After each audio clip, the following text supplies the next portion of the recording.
grab your fam and head outside, because it's time for family art making.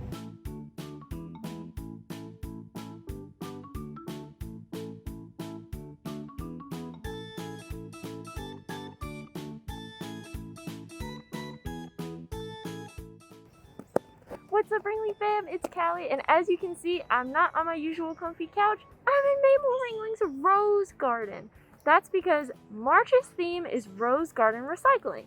So each month we'll be looking at something new from the Rose Garden and also making craft using something that's recycled. So we're learning about nature while helping out nature too, you know? So today I'm just going to tell you a little bit about the garden in general and the beautiful roses that grow in it. So let's go! In case you didn't know, Mabel Ringling planted this rose garden right out here in view of their winter home, the Cottazon. You can see it peeking through back here.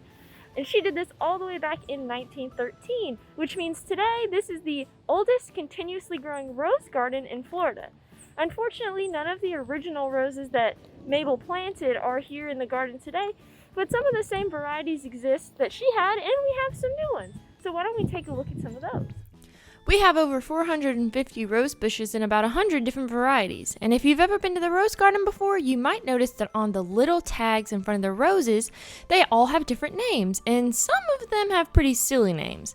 And that's because the breeder or the hybridizer of the rose gets to name it.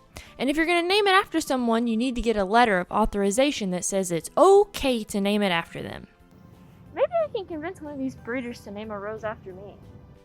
But here's the thing, we don't have time to wait for roses to grow for fam. As much fun as that would be, we have less than 10 minutes left of this video.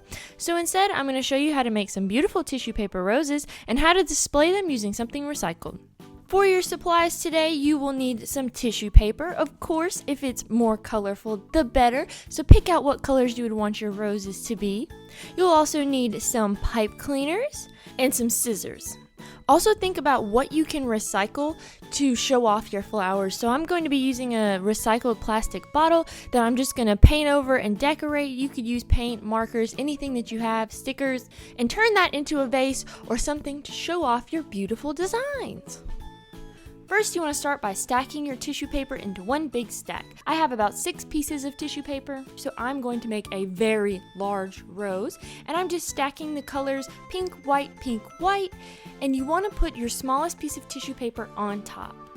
Then it's time to fold your paper, and you're going to do what's known as an accordion fold. So you'll take one edge and fold it in about an inch, and then flip that over and fold it back about an inch, and then go back and forth until you've folded your entire stack of tissue paper.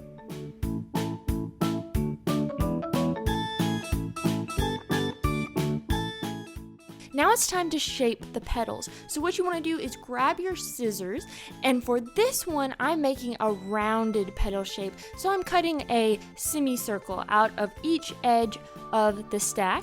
You could also do a point by just cutting a straight angle across. You'll see me do that later, or do 2 angles and make another point. Try out all different kinds of shapes and see how your petals turn out.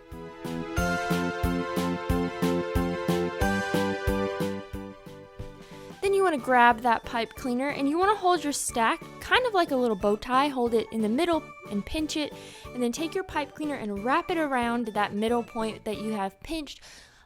And this is going to be your stem, so you can kind of twist any leftover you have underneath as well.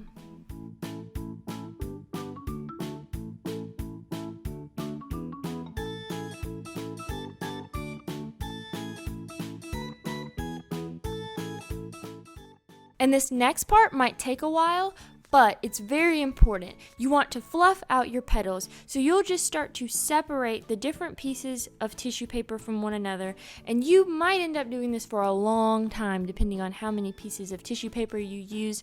Mine took a while, and you want to be pretty careful when you peel them apart because you can rip your flower, but honestly, I ripped mine and you can't even tell, so it's totally okay if you do.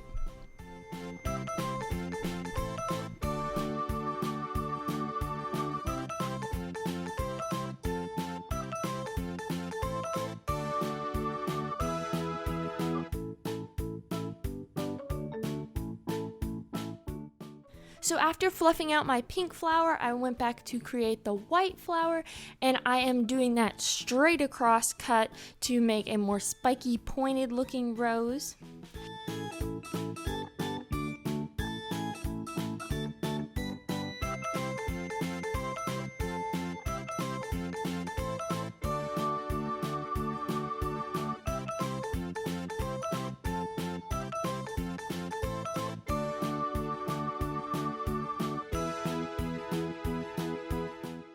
And then you just do the same process again with fluffing out the petals.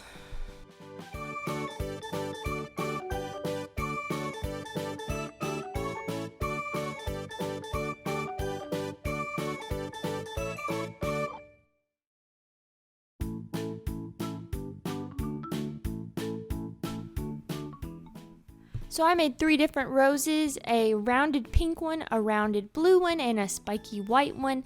And now I'm just taking an old bottle that I had, a plastic bottle, and I'm just painting over it in purple to act as a vase to display my flowers. You could paint, beautiful designs, you could add stickers, you could take paper and collage it to a bottle, to a cup, maybe an old mug. My blue flower used to be displayed in a mug that was sitting by my door. Anything you have. And of course you could also tie it around your hair if you wear like a hair bow, maybe a headband tied around your wrist like a corsage. Whatever you want to do, gift it to someone else, put it in your yard, however you want to display your flowers, but try to use something recycled. So here are my finished roses that I created in their little bottle vase that I painted. And of course, because I made these roses, I get to name them just like I want you to name yours at home. So here are the names that I've decided on. So this one is going to be Pretty and Pink. The blue one is going to be Blueberry Parfait. And the white one, well, I thought I need to name it after somebody like the roses we learned about earlier. And so I thought, why not name it after our good friend and mascot of the family programs at the Ringling, Reuben. So this is the Reuben's Main Rose. And I hope you had fun today making roses. I would love to see your roses, what colors you used, what you named them. And so you can send us a picture of those on the Ringling Facebook page, the Family Programs Facebook page, or you can always send us an email at education@ringling.org. And if you do, let us know that it's okay to share it with the rest of our Ringling fam, because I know they want to see what you created, and together we can make a whole Ringling fam rose garden. It'll be just as beautiful as Maple's, I'm sure. So I will see you next week for more rose garden fun at the same time and in the same place. Bye!